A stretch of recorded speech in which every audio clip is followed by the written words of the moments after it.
Undroppables Playbook, a football podcast. With your hosts, Ashley and Michael, please sit back and enjoy the show.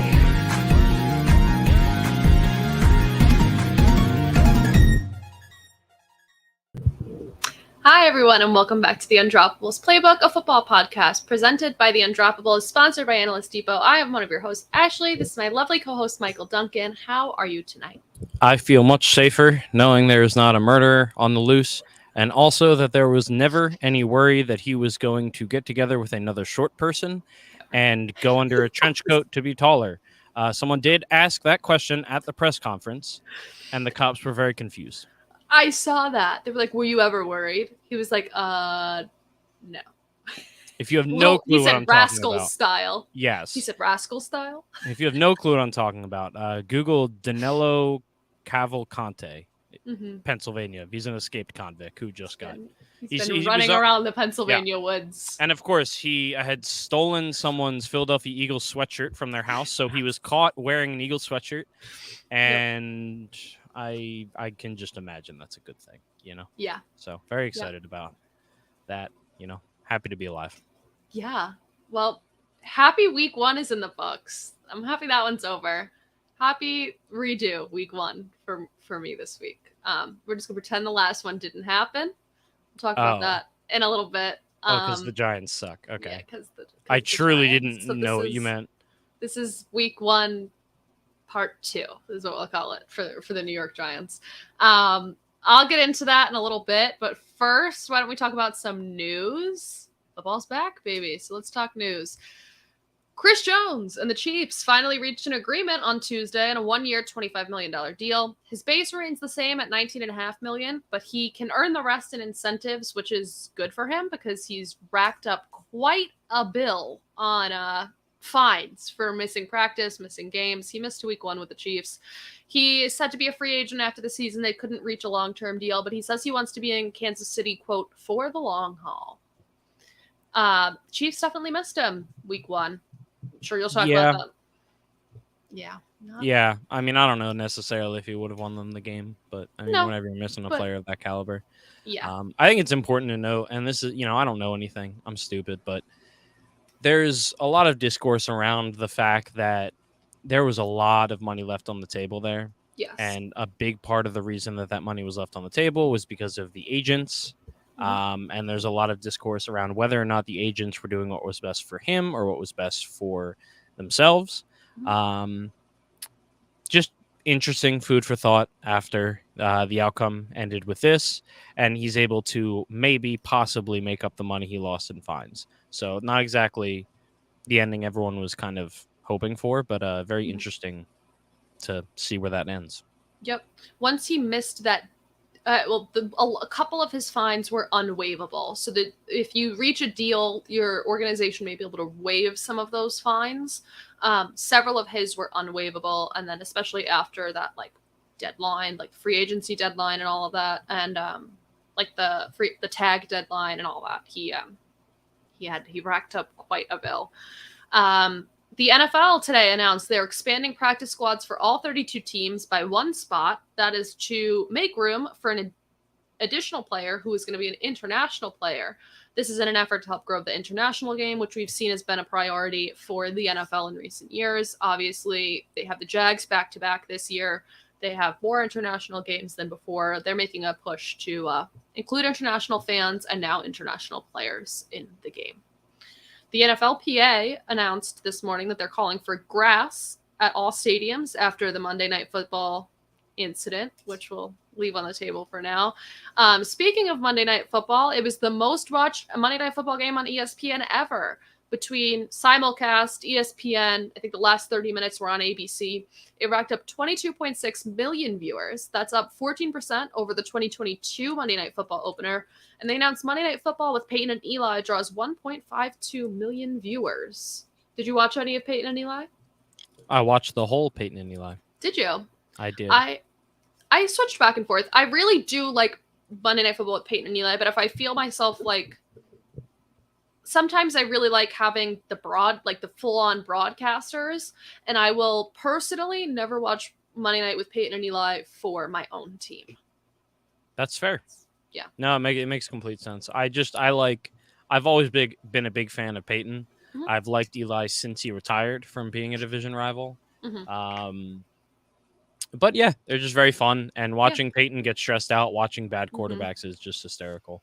Yeah, And the two of them are just very funny with each other. So they I are. very much enjoy it. They are. New this year, I'm not going to be doing a full injury report, but I'll give you some news on some key injuries from the previous week.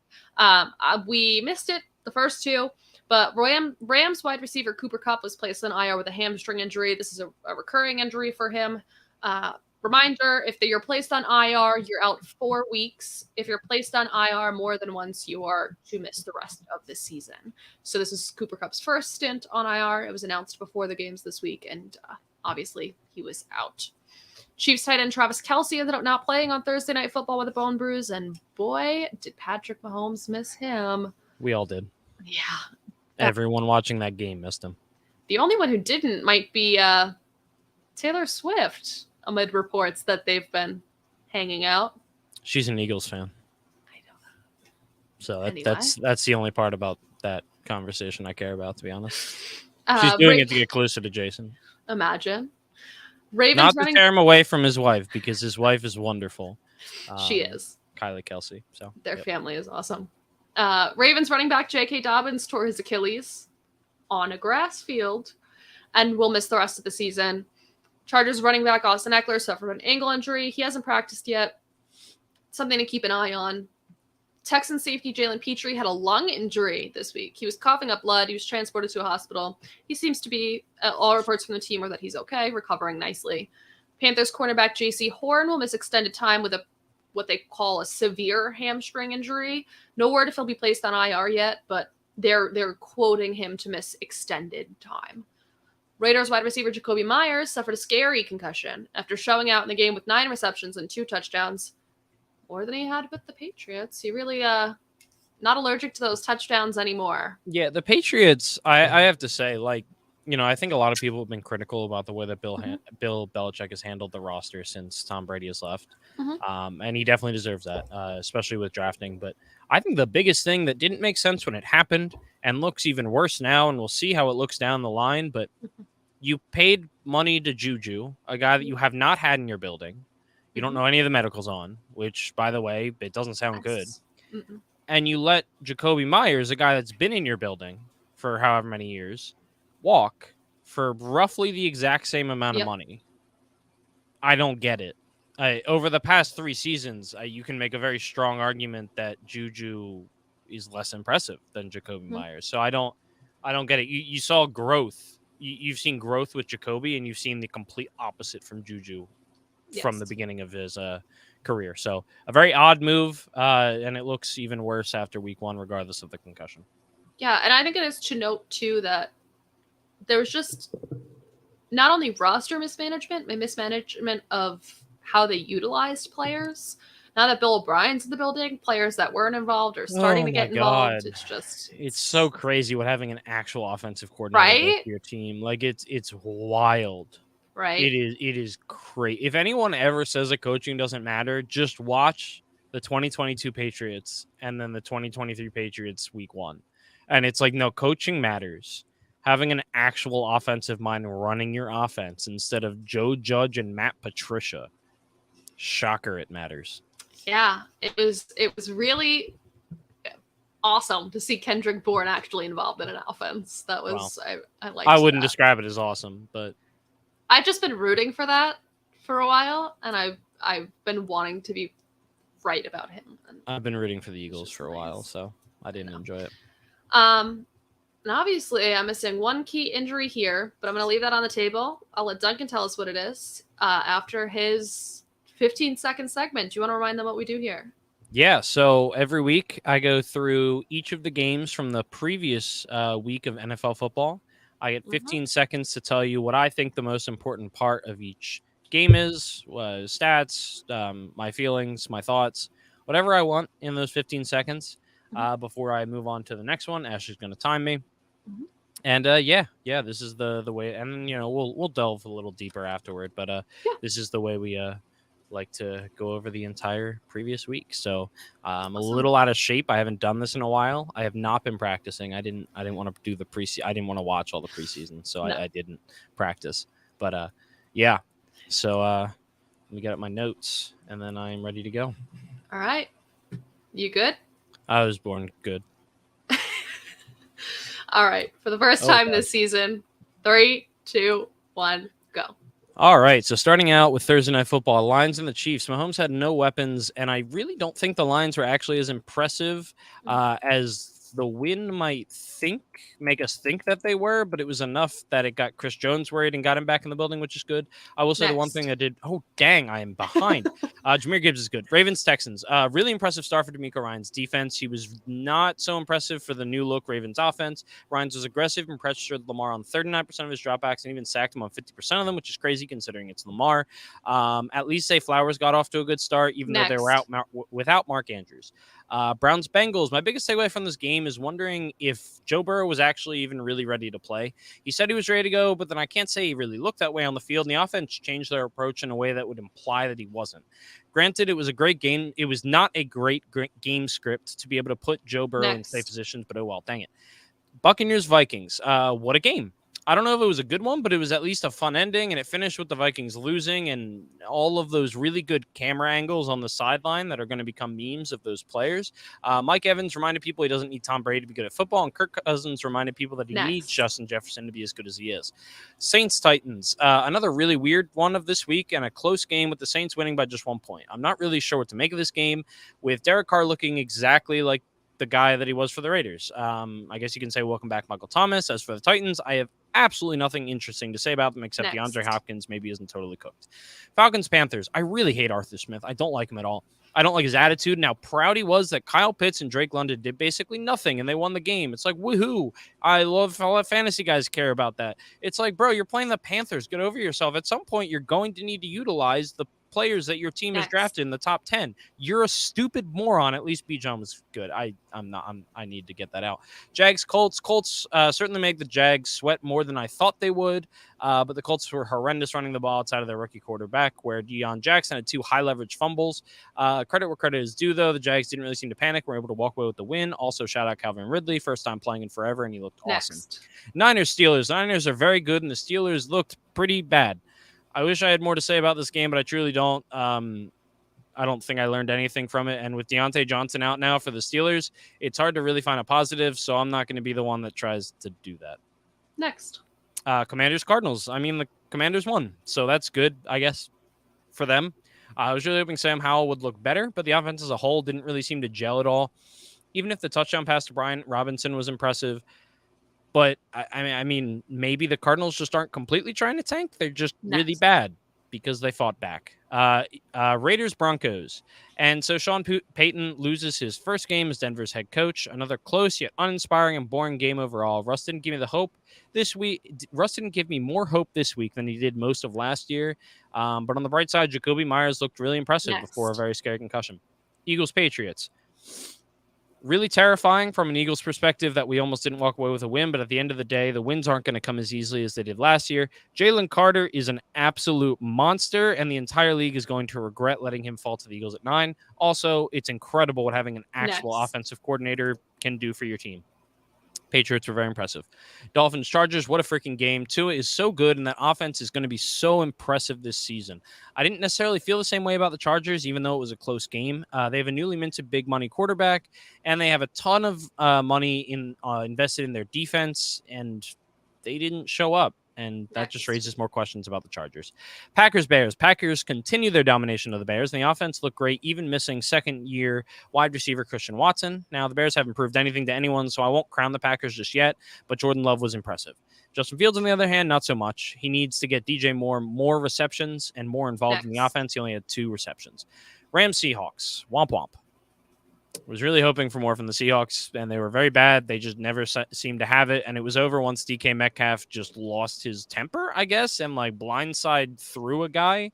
But on the bright side for the Rams, Puka Nacua, Tutu Atwell, and Kyron Williams were all really impressive. Maybe they're going to make some noise.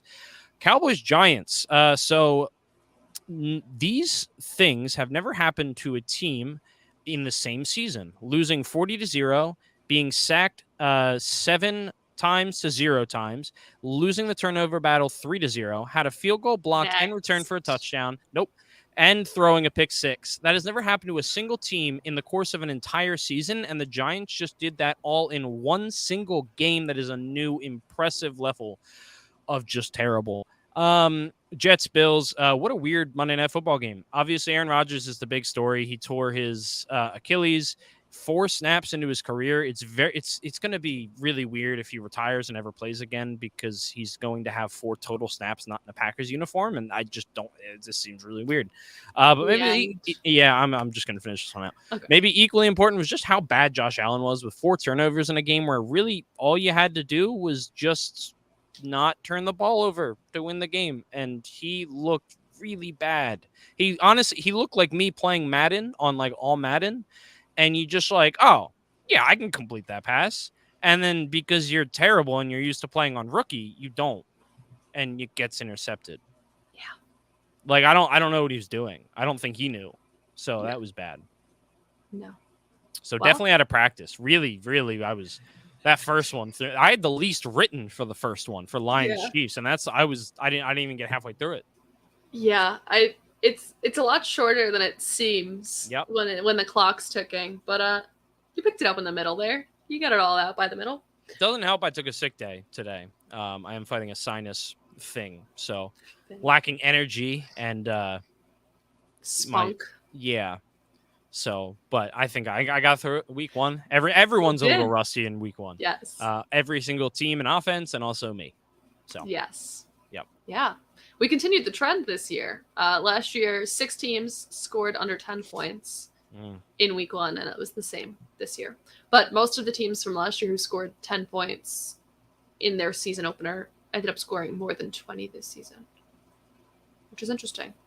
An upward trend for the teams from last year. And then a new that scored under 10 points on the offense this year. Interesting. Just interesting. I do want to talk a little bit about Monday Night Football. Aaron Rodgers. Yeah. His season highlights include running out of the tunnel. It was an impressive run out of the tunnel, really honestly. was. I mean, one of the greatest of all time. It was on 9/11 in New York. He was holding the American flag. It was all about Aaron Rodgers. I mean, like honestly, that's something out of a movie. Yes. That was a scene out of a movie right there, where the main character, his father died on 9/11, and his father was training him to be a quarterback. And then one day in the distant future, the end credit, right before the end credit, he finally achieved his dream, and he's playing for the Jets on 9/11. That's a movie scene. It was, and it was shot like that too. It was very well done. Yeah. Very impressive by the NFL, the Jets, whoever it was. Yes. Not so much after that, though. No. So he tore his Achilles he played 4 offensive snaps, and that's the season for him. Didn't throw a pass. Didn't throw a pass. Did he throw a pass, and was it incomplete, or did he not throw a single pass? I don't remember. I know he didn't have. I don't know. I don't think he threw a pass, but I don't think so either. I'm too startled after it happened to remember exactly what the first 3 plays were. Yeah, it was bizarre. It was really weird. He, where are we? Completions attempts. He had 1 attempt, and it was incomplete. Okay, gotcha. So yeah. So it seems to be. Oh, and he got sacked. Oh, well, did. that's where he tore his ACL. I'm stupid. Yeah. So it seems to be there were 2 plays, one from the right tackle, one from the left tackle, where they were going for quick, low shots on rushers who were coming at Aaron Rodgers. That is a sign that the quarterback, the play calls for a quick pass, for the quarterback not to hold it long, get out of his hands fast, so that the offensive, both of the lines can stop doing what they're doing. He has a short amount of time. You go for a quick chop lower. That wasn't what Aaron Rodgers seemed to think was happening. Mekhi Becton got beat the first time on that same exact design. Aaron Rodgers held on to the ball for too long, attempted it. I think that's the one, because he attempted to throw on that one and it was incomplete. But same thing, pressure came up the right tackle that time. This time it came from the left tackle. Exact same thing. So there was some sort of miscue there. Aaron Rodgers goes down on the sack with a torn Achilles.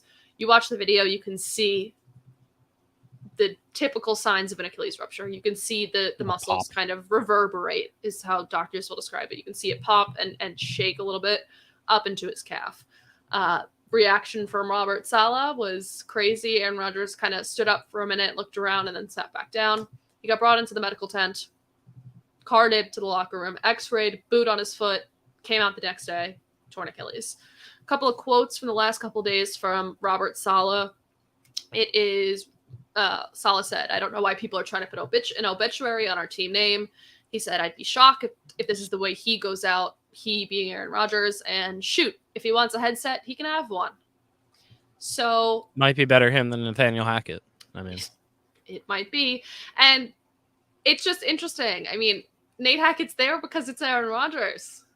A lot of people are there because a lot of people are there because it was Aaron Rodgers. Alan Lazard is there because it was Aaron Rodgers. And now Randall, the corpse of Randall Cobb. Yeah. And now it's Zach Wilson. Barring any acquisition of a free agent, any veteran acquisition. Carson Wentz, maybe. Carson Wentz. Perhaps. Jameis Winston. He's not a free agent, Ashley. Yeah, but if they can pick him up off the practice squad, right? I don't think he's on the practice squad. Isn't he the backup for the Saints? Is he? I feel like he was on practice squad. Maybe I'm wrong. I thought so. I could be totally wrong. They can't pluck him off without the Saints being able to take him onto their team instead. The Saints would have to say, no, we don't want him. Okay. I could be completely misunderstood on where Jameis Winston stands with the Saints. But barring any acquisition, Zach Wilson is the starter. Jets are back where they were at the quarterback. Yeah, Winston's a backup. Oh, okay. That's completely my bad. So Carson Wentz. Wonder if Blake Bortles got the call. Yeah. So all of this hype, all of these conversations. And what sucked the most is that roster. They looked really good. That defense is a Super Bowl caliber defense. It was upsetting. It was funny. It's the Jets. The Jets are going to jet. It's as funny as it can possibly be, ignoring the fact that someone got hurt. Exactly. Yeah. And I don't know. The Jets offense couldn't do anything but run the entire game after Aaron Rodgers went down after the first 4 snaps. Bless you. So I don't know what this offense looks like with Zach Wilson at the helm, with an offense specifically designed for Aaron Rodgers. It's going to be intriguing to watch. I think a big thing to watch here is how the team morale is. I think that really plays a factor here. I do want to read real quick Aaron Rodgers' post today, just a couple hours ago, on Instagram. He said, "Thank you to every person that has reached out, called, texted, DM, connected through a friend, etc. It has meant a ton to me, and I'll try to get back to all of you soon. I'm completely heartbroken and moving through all of the emotions, but deeply touched and humbled by the support and love. Please keep me in your thoughts and prayers as I begin the healing process today. The night is darkest before the dawn, and I shall rise yet again. Proud of my guys, 1-0, with a jet emoji." Sauce Gardner responded in the Instagram comments about, like, "I had to do our handshake with the air today. Like, love you, bro." So the fact that the team could go out there, win a game after going down, Aaron Rodgers going down 4 plays into the game with a tough moral blow, for them to be able to win was an incredible feat. The way it happened was incredible.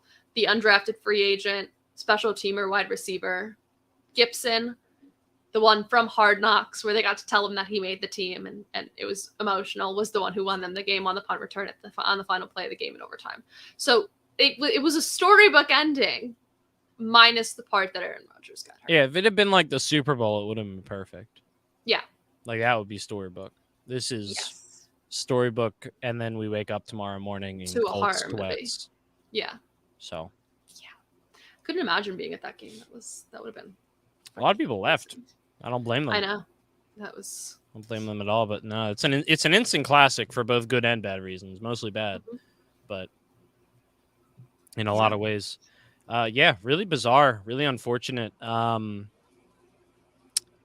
I got nothing. I mean, I don't know what to think of their team for the rest of the season.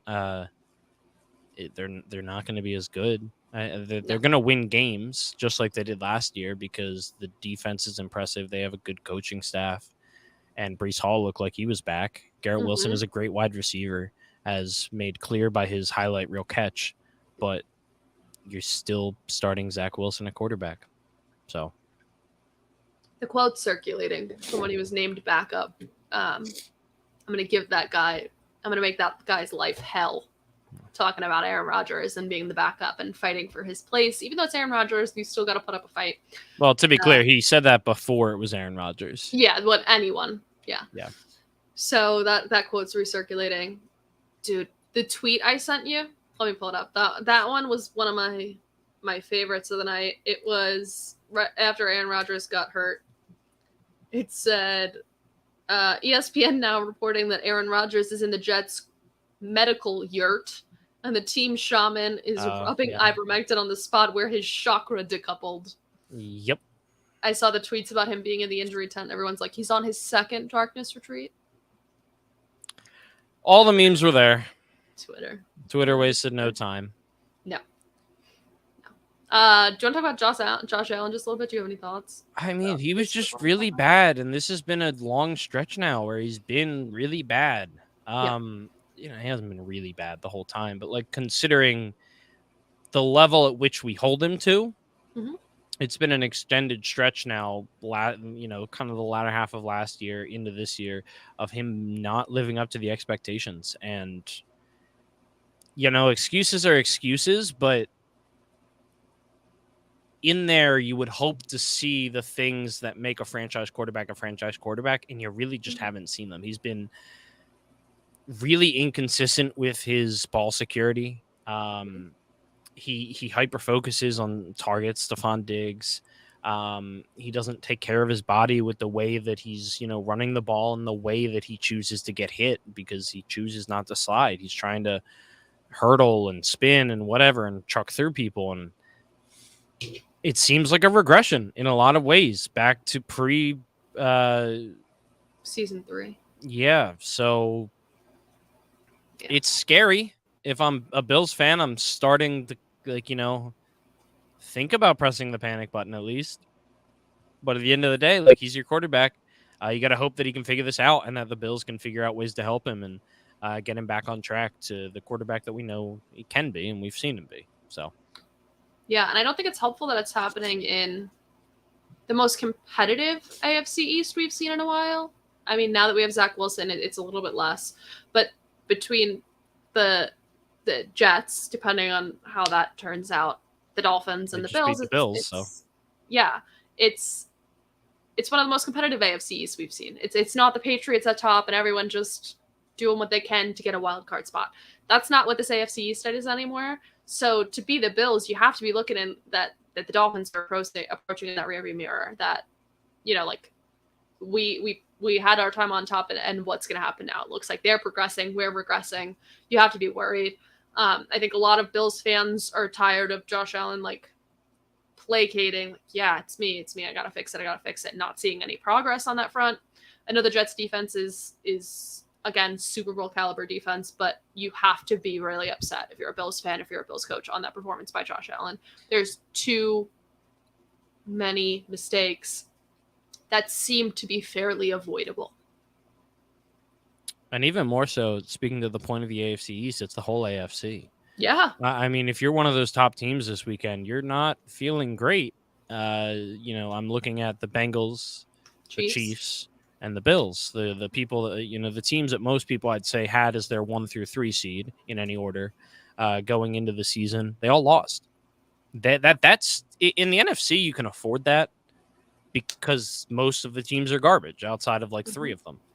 In the AFC, one game is the difference. I mean, we saw last year. That can be the difference between the 1 seed and the 4 seed, or the 1 seed and the 6 seed. Depending on what's going on with wild cards, it's scary because if you're one of those teams, because and the Chargers too. I mean, they're another team that's kind of in that mix where you can't really afford those losses. The Ravens got away with playing pretty poorly for the most part and not looking the part and beating a very bad team, but they got they got manhandled a little bit. Considering that they won, it didn't feel like that watching it. It really didn't. No. And now you have the Jags, who are trying to make a name for themselves, trying to reach that tier of the AFC. Yep. You have whatever the Jets are now, the Dolphins, who a lot of people counted out because of the fact of Tua's health, and he is one of the stars of this week. By the way, I want to talk about that real quick. Okay. So I feel as a Sixers fan, I am specially Equipped to talk about this, but Tua worked on falling, and it is incredible how important that is. It sounds so stupid, but as someone who has been cheering for Joel Embiid for close to a decade now, like, something that he was not good at, being a 7'2" man, is he started out not being, he didn't fall correctly. He got better at falling, and Sixers fans hated it at first because he would always end up on the ground, and we're like, why is it every time I look at the TV screen, Embiid's on the ground?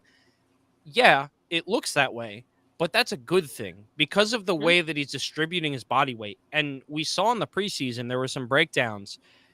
Tua, I don't know if there's a professional fall guy out there that's just like, I know that's kind of a different job, but like maybe there's a guy that teaches people how to fall. But he's falling in a way that is protecting himself, and he's keeping his head away from unnecessary collisions with the ground, which sounds stupid, but it's a thing that you can do. There were times last season when Tua got those concussions that people pointed out, like, hey, it's because of the way he fell. Like, it's and there's improvement there, and it's still scary, the concussions that he had. Like, I'm not at all saying that, he's in the clear, he's good to go, but that's such, if I'm a Dolphins fan, I feel really, really good about it. Yeah, it's to protect your longevity in the league, right? Longevity? So, there we go. In the league. And I've spoken before about the research I've done into CTE in my undergrad, but the thing is, with specific positions, there's specific risks. Linemen are really inclined to have concussions and damages on the front part of their brain because they go head on with the opposite line, defense or offense. Quarterbacks are different. They get a lot of concussions from movements like this, from getting whipped around, and a lot of concussions on the back of their head from making contact with the grass behind them when they get sacked. So being able to put any sort of protective measure, sticking out your elbows when you're going down to the ground to take off some of that first blow so that it weakens the blow on the back of your head is really interesting. And it's really cool to see. And it protects, it's self-protection methods for Tua. So to see that they put actual thought and training into that was really cool, because I did notice that too, that it just seems he doesn't doesn't stiffen up and just accept it anymore. He's going down with it and trying to ease some of that blow to him. Yeah, no, and hopefully it keeps working for him. I mean, I hope for his sake. Speaking of Tua, let's talk about our players of the week this week. For the AFC, it is what? I didn't even see these. Oh yeah, they came out like an hour or two ago, I think. Speaking of Tua, he is the offensive player of the week for the AFC. I want to pull up his exact number real quick. Give me 1 second. 466 passing yards. There we go. 28 of 45, 3 touchdowns, and a 110 quarterback rating. Yep. So that lands him on top of the offense for the AFC. For defense, it was Jets safety Jordan Whitehead, who met his incentive for the season on game 1. He had 3 interceptions against the Bills, and he met his incentive. It's extremely rare. This is from Yates. It's extremely rare for a player to hit an incentive in week 1 of the regular season, but Jets safety Jordan Whitehead did exactly that. His 3 interceptions earned him a $250,000 bonus. So that lands him on top of the defense for this week. And another Jet, special teams, wide receiver for the Jets, Xavier Gipson, Hard Knocks heartthrob, absolute story, punt return for a touchdown win, walk-off win for the Jets. That lands him on top of the special teams for the AFC this week. For the NFC, Niners wide receiver Brandon Ayuk, who put on his best performance for the Niners this week against the Steelers. Lands on top for the offense on the NFC. For the defense, Atlanta safety Jesse Bates lands himself there. Yeah, For great special game. teams, he did. And for special teams, someone who is no stranger to the Players of the Week category, Eagles kicker Jake Elliott. Dude, he was great. I mean, He was. obviously it's Justin Tucker and there's everybody else, but I mean, Jake Elliott is very quietly just kind of putting himself in the conversation of like insanely clutch, first of all, which he's been since 2017 when we won the Super Bowl, but also just like has a huge leg and he's just really good. He hit from 56, 48, and 51 in the game. And it's just like that doesn't happen very often with kickers, like that they consistently do that. And we obviously don't win that game without Jake Elliott. So yeah, I have a lot of him in fantasy in leagues where we have kickers. I like Jake Elliott a lot, and like I said, he's no stranger to the Players of the Week. He ends up here more often than not for the NFC last season, at least. He was a staple on these weekly reports of Players of the Week. All right, let's talk a little bit about just week one in general. I want to know, I guess we could start with biggest surprises. Where do you land? Is there a biggest surprise for you that stands out? I mean, yeah. But like I don't know if there's a biggest necessarily, but there's just a lot of them. I mean, we got time. Yeah, I'm trying to think about the Bengals, they just look so bad. And I will say maybe the Browns. Like I think I got to talk a decent bit about the Bengals and what happened to them. I think when I look at the Browns side of the ball, Jim Schwartz is their defensive coordinator. It's his first year back. His first time coaching a defense full-time since his time with the Eagles under Doug Peterson. And that defense came to play. They were insanely impressive. Myles Garrett was out there crossing people up, Allen Iverson style. He might be defensive player of the year this year. He was insanely good. Jim Schwartz came ready. He's a great coordinator. He always has been. But the Browns as a whole they were pretty impressive. Nick Chubb is exactly who you thought he was. They did lose. Who did they lose? They lost an offensive lineman for the season. They always do. Yeah. I forget who it was. Their start to offensive line wasn't as bad as the last few years, but it was not good. Jack Conklin tore his ACL and his MCL is right there, their right tackle. Yeah, so not great in that regard. Deshaun Watson looked okay. He was able to rush the ball a decent bit for the first time really since his Houston days, but passing he was inconsistent. But I think the Browns, and I think both of us ended up having them higher on our rankings than we expected. I don't think they're going to win the division still, but then again, I think they're probably going to finish higher than the Steelers, and I have the Steelers making the playoffs, and that didn't turn out well. That actually might be my biggest surprise, is just how bad the Steelers were. Yeah, they did not look good. You sent me a tweet, though, and I didn't actually see it until today, about speculation about Kenny Pickett having a concussion in that game. He took a really harsh sack in which it whipped him around and threw him down to the ground. It happens like that. You get like tackled, like bear hugged and whipped. And upon the whip, he got tossed to the ground and his head smacked the field. I'm surprised they didn't pull him out for at least a play on that one, considering what we pull people out for nowadays. Respect, like good. It's a good thing. I'm not saying that in a bad way. For what the criteria are, in my eyes, I'm not a concussion scout. I've just done a lot of research on it. That's something that should be pulled. He got up a little slow. He whacked his head real hard on that ground. But yeah, I mean, they didn't look great.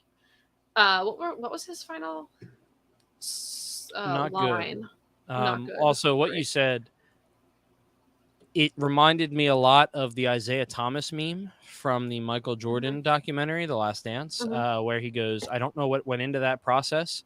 I met the criteria to be selected, but I wasn't. Speaking of the dream team, the Olympics. Yes. I feel like that is Kenny Pickett with concussion protocol. That's what it felt like. So it did.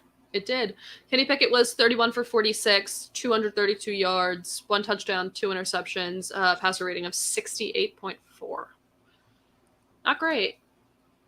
Can't even round it up to 69. It would round down to 68. So Oh, not a lot to be excited about. Yeah, the offense as a whole was bad. The defense wasn't much better.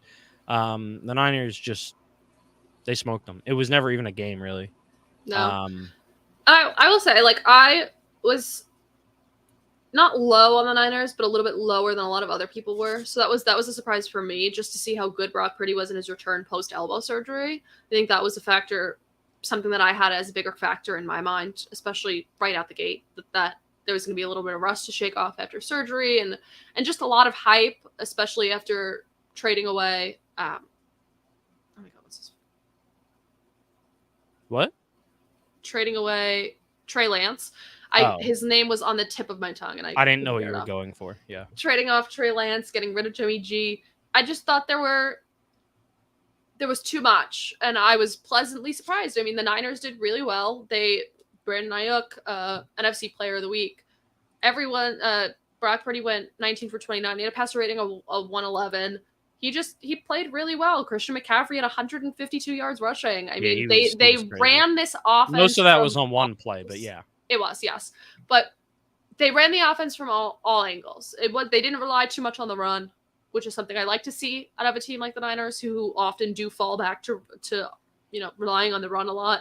And I expected a little bit more out of them, but on the run, because of, again, the elbow surgery and a little bit of weariness in my eyes about Brock Purdy. And I mean, Brandon Ayuk had 129 yards on 8 receptions. Their players did really well. The defense was just as good as everyone expected them to be, if not better.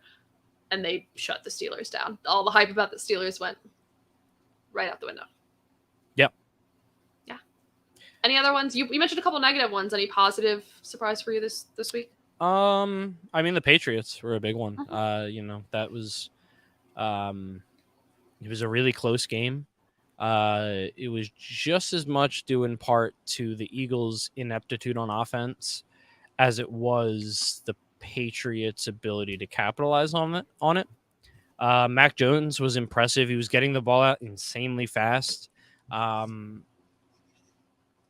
again, like that, it was Bill O'Brien just had Mac Jones looking like an NFL quarterback again, which is not something that was a statement we could say very often last year. Kendrick Bourne looked good.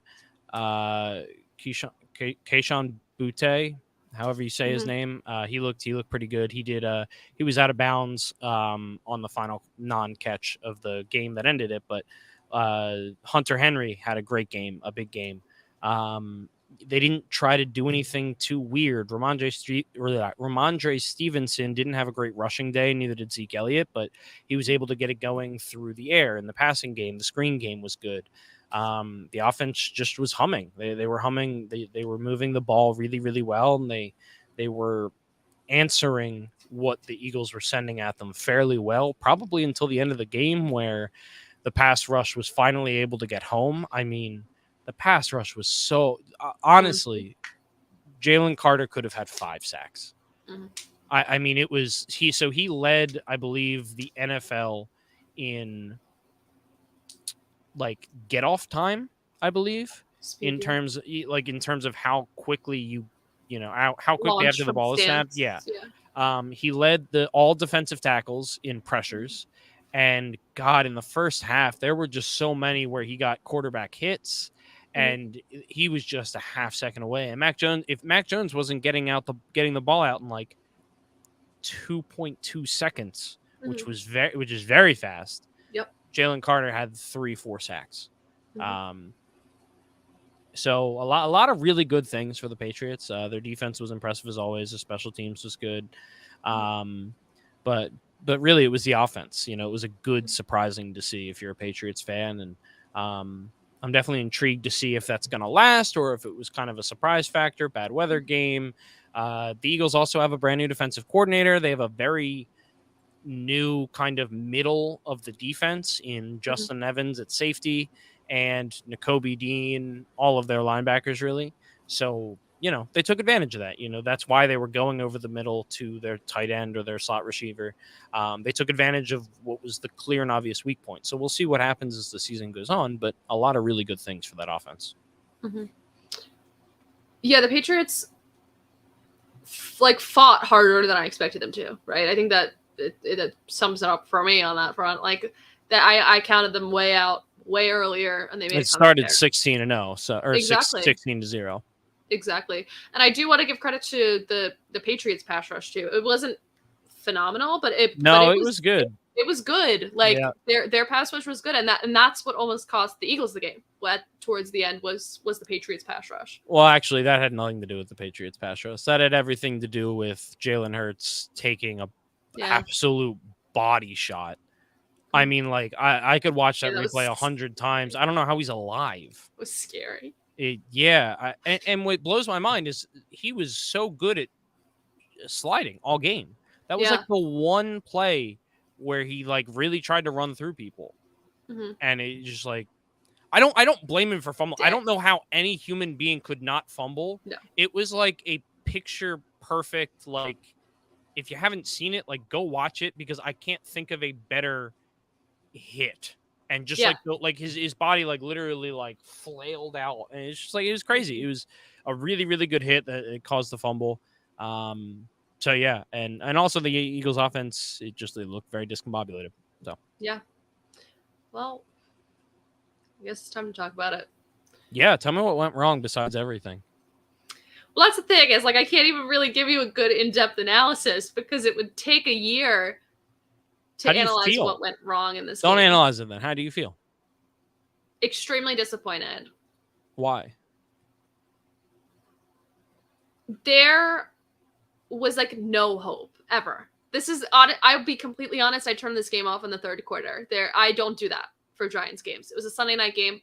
I was tired to start. I usually stay up no matter what the score is. I turned it off. There was no hope. I felt extremely deflated. You could get into it all. First time we started a rookie center since 1997, and we're working out the offensive line, but there was nothing there. I mean, you couldn't, and I give that to the Cowboys. The Cowboys did a really good job of shutting down any viable options on offense. Freaking Dan Quinn, he's very good at his job. So good at his job, and I give that man a lot of respect. What he's built on that defense is absolutely incredible. Micah Parsons is scary, man, and you want to talk about not being able to get the ball out fast enough.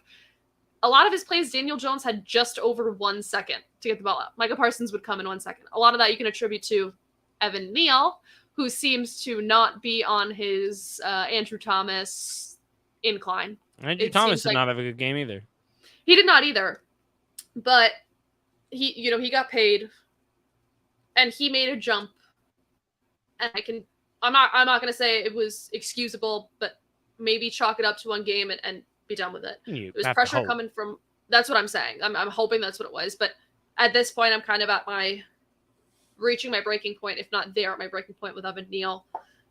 He's not quick with his hands. He cannot get any sort of release. He's extremely, you want to talk about reaction time, he's extremely slow on reaction time, and just nothing on this offense or defense clicked. And the defense was the most surprising to me. You couldn't get Kayvon Thibodeau involved at all. Kayvon Thibodeau is overrated.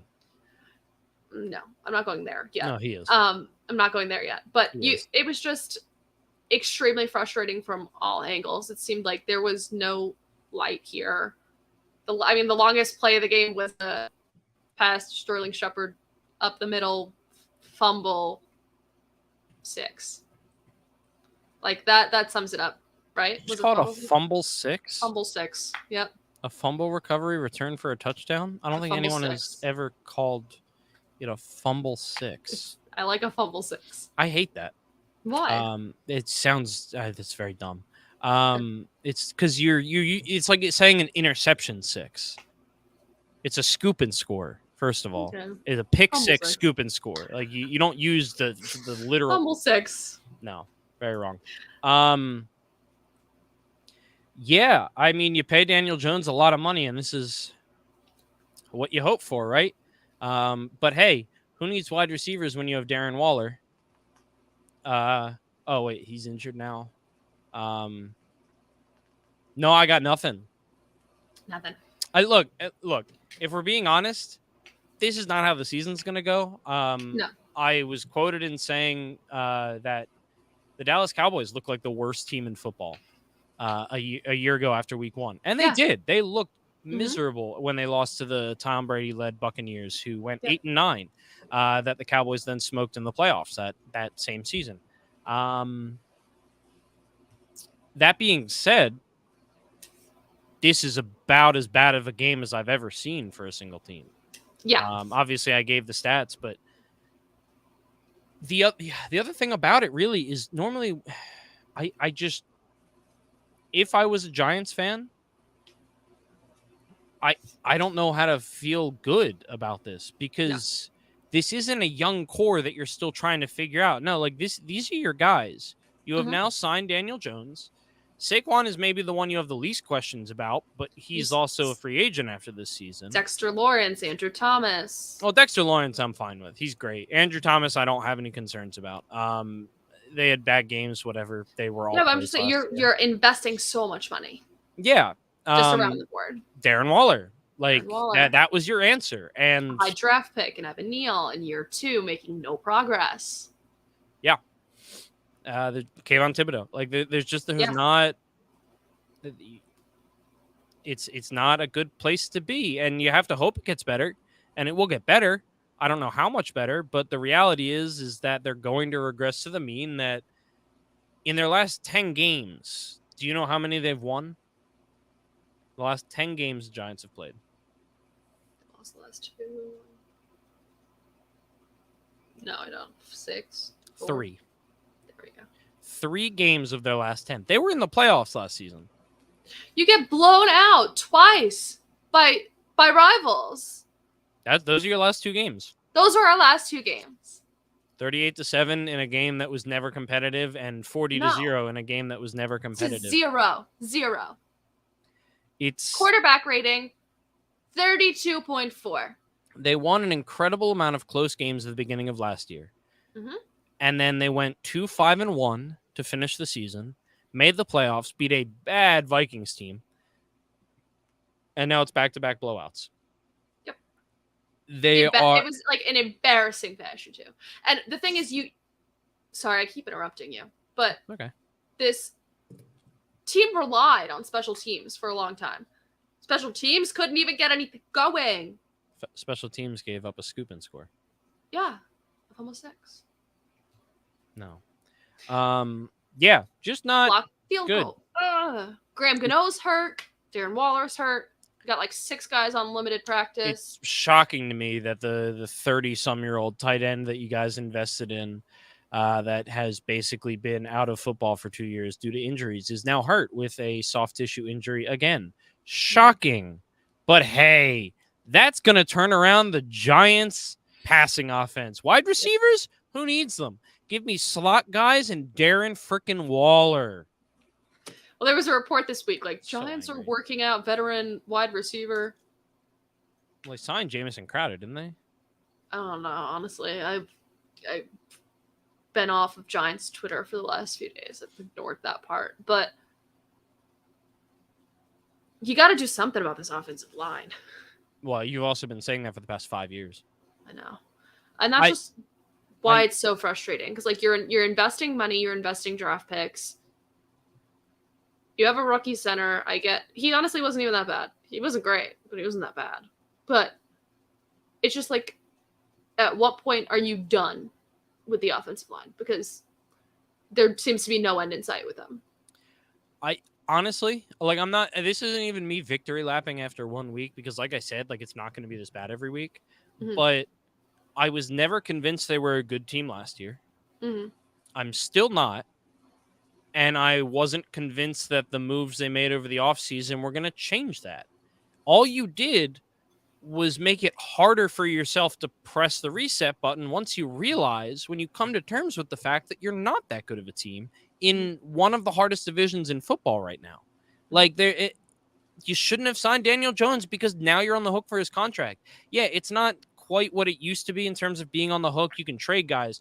The biggest salary cap dead hit has been, broken year after year after year. It was Carson Wentz and it was Matt Ryan and whatever. But you don't have a direction because you haven't been honest with yourself is how it feels. So I said last year, I think the worst thing that could happen this upcoming offseason would be signing a lot of money to Daniel Jones and or Saquon Barkley. Mm-hmm. Because if they do that, it means they think they found their answer. Yeah. And I don't think they have. And again, they're not going to be the worst team in football. They are not. Yeah.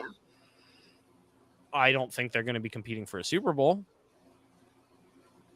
And I don't know what you don't have a rookie quarterback that you're waiting to get better. Daniel Jones is Daniel Jones. Yeah. Saquon is an aging running back on the last year of his deal. Like, it is what it is. There's not Jalen Hyatt. Cool. I like Jalen Hyatt. Darren Waller's 50 years old with hamstrings that might as well be guitar strings.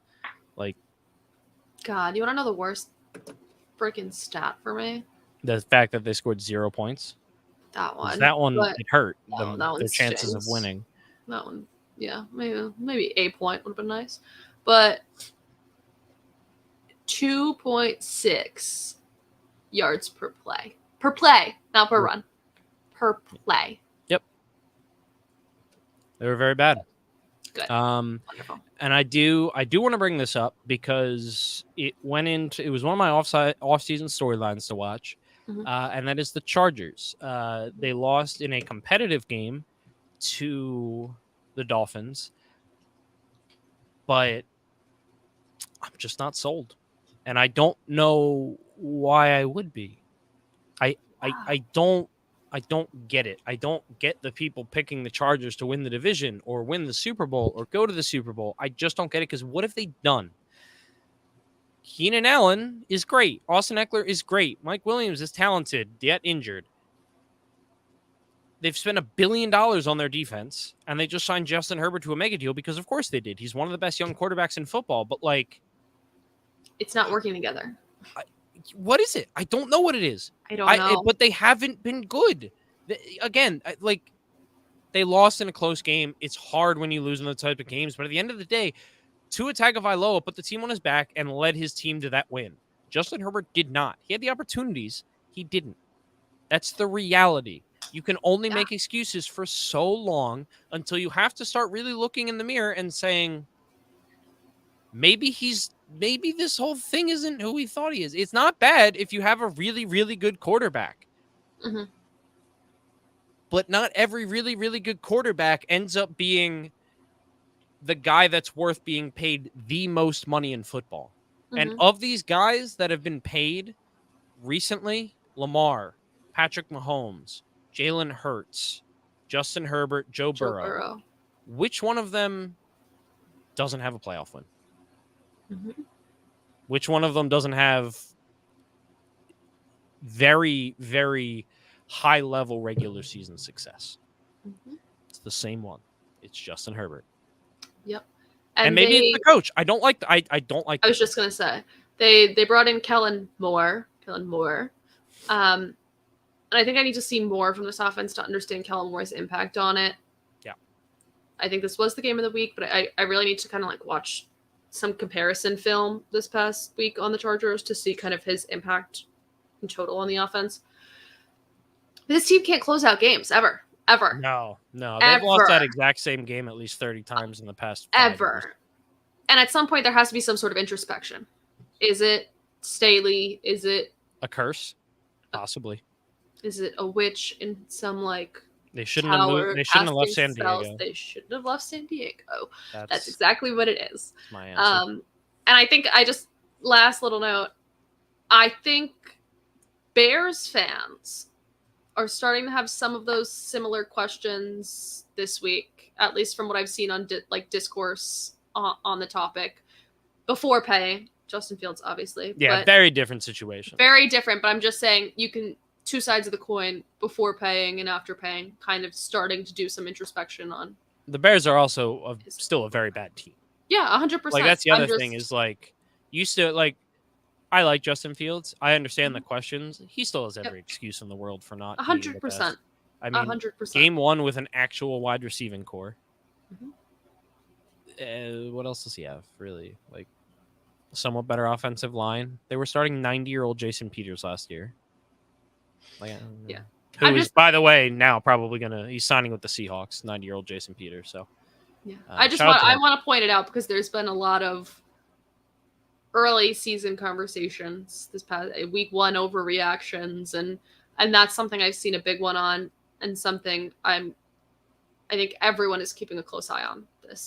The start of this season is Justin Fields and his progression, and is he the guy for this team? Well, because everyone sees the Josh Allen and the Jalen Hurts leads. Yep. And they see a running quarterback. Yep. And they're like, And you and I have talked so extensively about how instant gratification has changed this league. Yep. And I think it's too early to know for better or for worse completely.